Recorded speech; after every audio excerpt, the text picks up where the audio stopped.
العالمین نے ہمیں پھر ایک اور مرتبہ رمضان جیسی مقدس نعمت عطا کیا۔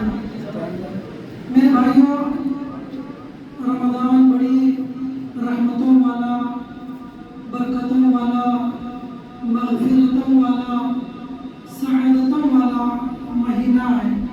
یہ مہینہ آپ لوگوں کو مبارک ہو۔ اللہ تعالیٰ ہمیں اس مہینے میں کثرت سے عبادت کرنے کی توفیق عطا فرمائے، آمین یا رب العالمین۔ میرے بھائیوں، انشاءاللہ ہم لوگ روزانہ تراویح کے بعد کی تفسیر اور عمل سے متعلق کچھ باتیں انشاءاللہ سماعت کریں گے۔ کل سے ہم لوگ تفسیر شروع کریں گے۔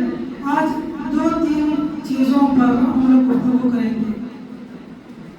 پہلی چیز، رمضان المبارک کی اس گھڑی پر کہ کتنی سعادت سے بھری ہوئی یہ گھڑی ہے، اور دوسرا ہمارے ماحول میں پائی جانے والی ایک بیماری نوموفوبیا کے نام سے ایک بیماری اکثر لوگوں کے اندر ہی مبتلا ہے، تو اس کے اوپر انشاءاللہ گفتگو کریں گے۔ اور تیسرا جو ہے انشاءاللہ سورۃ الفاتحہ کا مختصر تعارف ہم لوگ دیکھیں گے۔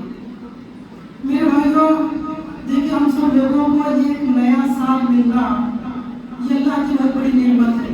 ایک روایت ہے ابن ماجہ اور دیگر حدیثوں میں، طلحہ بن عبید اللہ رضی اللہ عنہ ایک معروف صحابی ہیں، ان سے یہ روایت مروی ہے۔ دیکھیے ایک بات کی میں وضاحت کر دوں، ہم لوگ جب تفسیر سنیں گے، کچھ باتیں سنیں گے، تو آپس میں ممکن ہے میں کبھی کبھار کوئی سوال بھی آپ لوگوں سے کروں، کوئی نیا سوال نہیں، جو معروف چیزیں ہیں یا جو آپ کو بتائی جائے انہیں میں سے کچھ باتیں میں آپ کو پوچھ لوں۔ یہ نہ پریشان نہ ہو کہ کوئی مشکل سوال ہو، نہیں، بلکہ جو معروف ہے یا جو میں آپ کے سامنے سنایا ہوں اسی کو ریپیٹ آپ کو کرنا ہے، تاکہ ہمارا آپس کا کمیونیکیشن ہو تو بات سمجھنے میں بھی آسانی ہوتی ہے اور اکتاہٹ کے شکار نہیں ہوں گے، بیزار نہیں ہوں گے جب ہم آپس میں کمیونیکیٹ کریں گے ایک دوسرے سے۔ دیکھیے حضرت طلحہ بن عبید اللہ رضی اللہ عنہ کہتے ہیں، اللہ کے نبی صلی اللہ علیہ وسلم کے زمانے میں 2 لوگ ایک وقت اسلام قبول کیے۔ اللہ کے نبی صلی اللہ علیہ وسلم کی خدمت میں آئے، اسلام قبول کیے، چلے گئے۔ اب ان 2 لوگوں میں ایک بندہ بڑا عابد اور زاہد تھا، بڑا نیک تھا، کوئی نیکی وہ چھوڑتا نہیں تھا، بہت نیکیاں کرنے والا وہ بندہ تھا۔ اتفاق سے جہاد میں بھی شریک ہوا، شہید ہو گیا، دنیا سے رخصت ہو گیا۔ اور اسی ایک بندے کے ساتھ جس نے اسلام قبول کیا ایک دوسرا بندہ تھا، وہ ایک اور سال زندہ رہا، اگلا سال آیا، 1 سال کے بعد اس کی وفات ہو گئی۔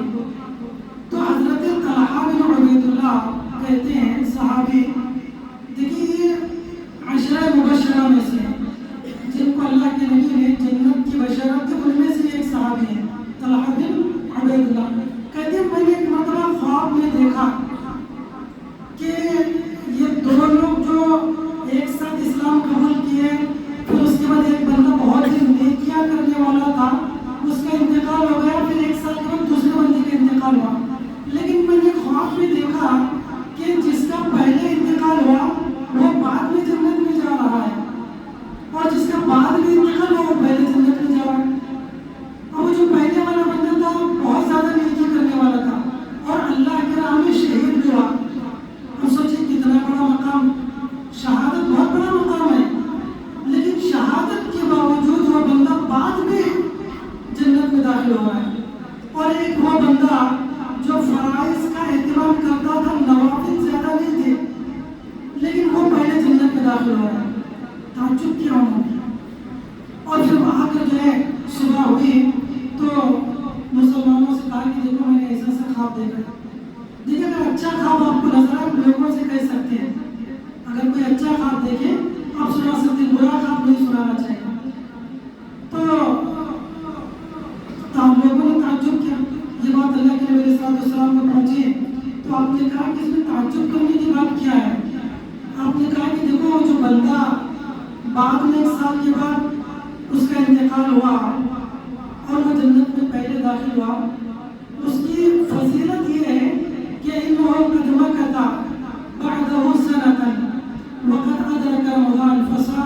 وصلى.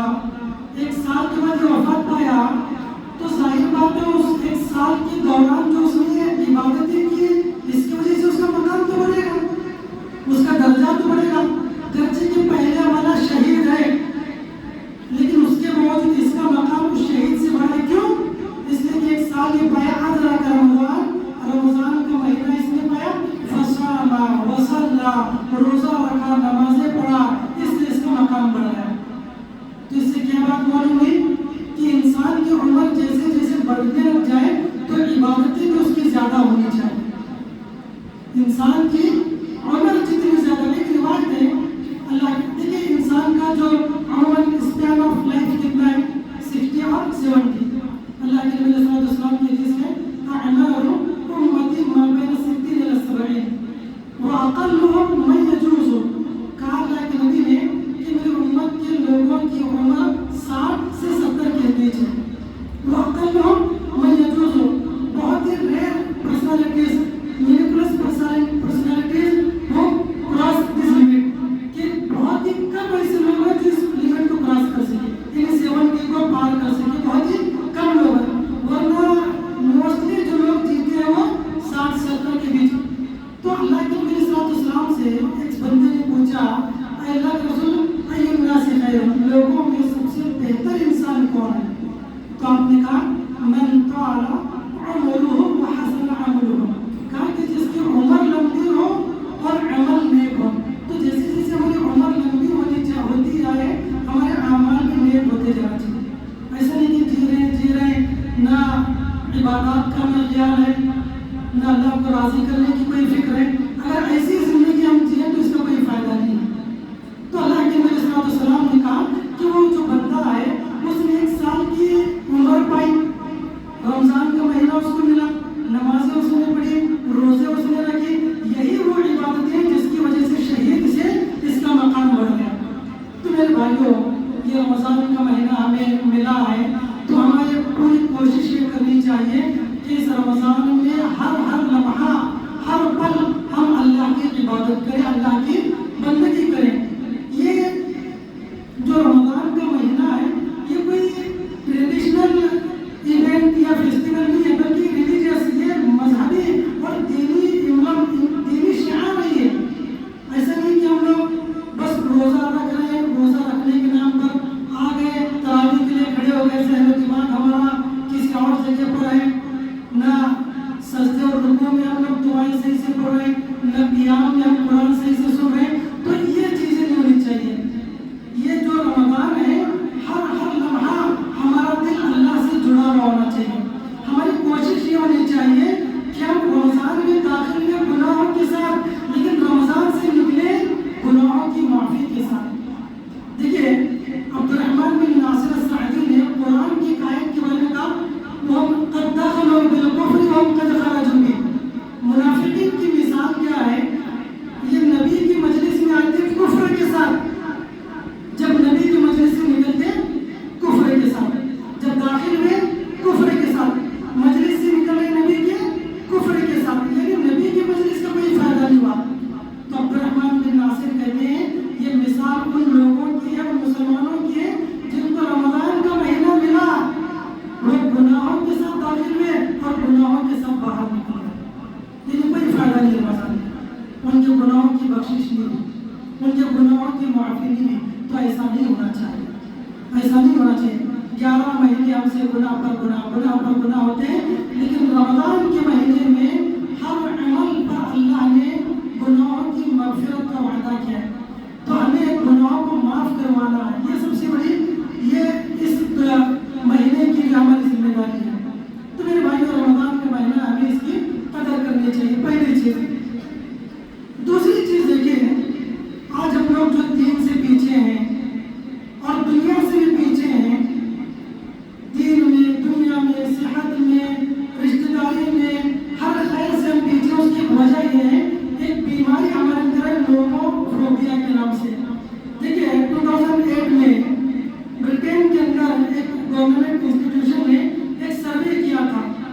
ان لوگوں کا سروے کیا جن کے پاس موبائل تھا, جن لوگوں کے پاس موبائل تھا, چند ہزار لوگوں کا انہوں نے سروے کیا. جب سروے انہوں